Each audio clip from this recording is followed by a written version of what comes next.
Hi guys, Game Week 6 just ended that. Oh boy, I should not be making such bold statements in moving forward. Take a look at the points tally, 45 versus what I expected, 80 points. A lot of games didn't go as planned, as I should have expected in FPL. So it is just a game week that we look to reflect on 45 points, just right at the point of the average score for the game week, causing a red arrow down in terms of overall ranking. But I'm not too afraid because I can see how this lineup will build in future moving forward. So I always believe that FPL is a marathon, it's never a sprint. So obviously it's better to be ahead right from the start. That's certainly the case in which currently obviously it's not doing that well. So in terms of overall team value and all, it is still moving in my direction, in the right direction, I suppose. So game week 6 ended there. We now move forward to game week 7 to take a look at how I'm going to set up my team for game week 7 now. Now, game week 7, you can see that game week 7 here, we have the likes of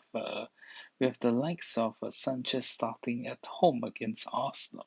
Okay, then also I'm actually planning to make a couple of transfers here. Okay, reason being why you can see the transfer moving in this direction is of Burnley's because of the uh, impending imminent wildcard that I'm going to play in game week 8. So this is the plan, okay? So most of the players are actually moving, most of the FPL managers are actually moving towards Chelsea players. You can see the rise in value in Alonso, in Rudiger, okay? I'm not surprised to see Christensen and Thiago Silva's numbers to move up as well in terms of value. So the plan is always to be on board. So Lukaku didn't have that much of an increase in price as I would have expected. So as such, there are changes. Okay, in terms of fixture wise, from game week 8 onwards, you can see there are plans to definitely to onboard Manchester City players as well.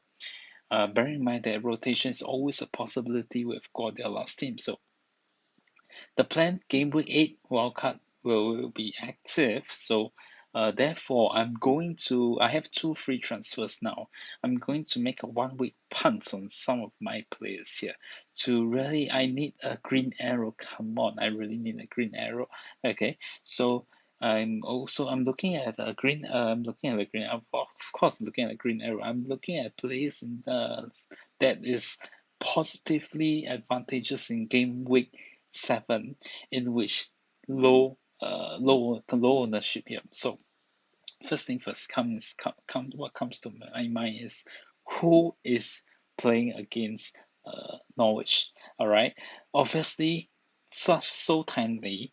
19th place Burnley takes on 20th place Norwich. So in fact, it could be a really tricky fixture because both have not registered their first wins at all.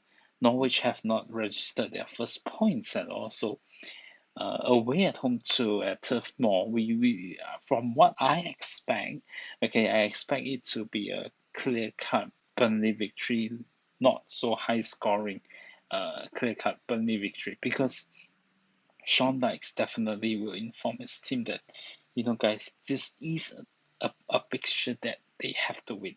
Okay, so my current lineup is as such. Chris Wood will comes in, okay, to take on Norwich at home, okay, and that means that my so much faith in Harvey Barnes will end here in game week 7. Okay, Harvey Barnes will be so to free up some cash here. Okay, consideration here is either Gray or Westwood who will start. Either one of them. I have not come to a conclusion on this. Okay, so bear in mind the captain's armband currently is on Chris Wood because if he gets a brace at turf or There's not he has an ownership of less than 3%, so clearly a differential here. He's on penalties for Burnley, and Norwich is not great defensively. So my take is hopefully Chris Wood will get a brace. Okay, that leaves him with bonus points. Actually, I'm also considering Burnley defenders, but because of my defenders brackets, my defenders price brackets, only Van Dijk will have to make way. However, it is not sufficient to bring Chris Wood in unless I take a 4 points hit, which I'm unwilling to right before a wild card is going to be active. So this is my current lineup. You can see out of 11 players, I prioritize home fixtures a lot.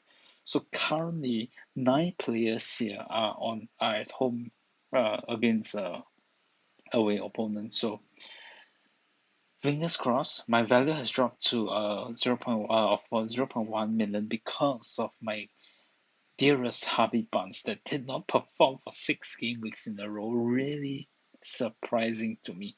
I really didn't expect that, to be very frank with you guys. Okay, so now it is a point of whether Westwood will start or Gray will start because the current captaincy armband is on Chris Wood. However, I do feel that United will have a good fixtures. Will have a good fixture at home against Everton.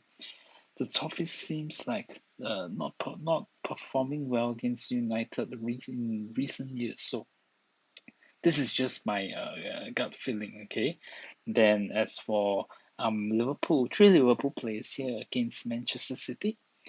I'm gonna play them because I feel that they are at home and they really shouldn't be at home. They are really pretty solid. Okay, for Liverpool's perspective, you can see how the home crowd gets going behind them, and against any opponents, it should not matter too much to them. So hopefully some returns there at home for Liverpool players, and Liverman to start ahead of Williams here because I do feel that there's a point to prove for Liverman, so especially back at Stamford Bridge. I really feel that there's a point to prove, and his attacking runs has until date has not generated a return in terms of FPL points. So a due return, a return is due is definitely so. Not sure if he can. I don't think he can keep a clean sheet there, but I do expect some return stats with the runs in down the right flank. So the rest of the squad picks for itself, and vice captaincy on Ronaldo because I do feel that United will have a good run at Old Trafford against the Toffees here. Okay, so this is my current prediction, my current lineup for Game Week 7, not fixed yet. Gray might come out for Westwood, and I'm gonna update you guys on my wildcard for Game Week 8 shortly once Game Week 7 has hit. Okay, so guys, stay safe and stay tuned, and I'll look towards having you guys again next week. Have fun!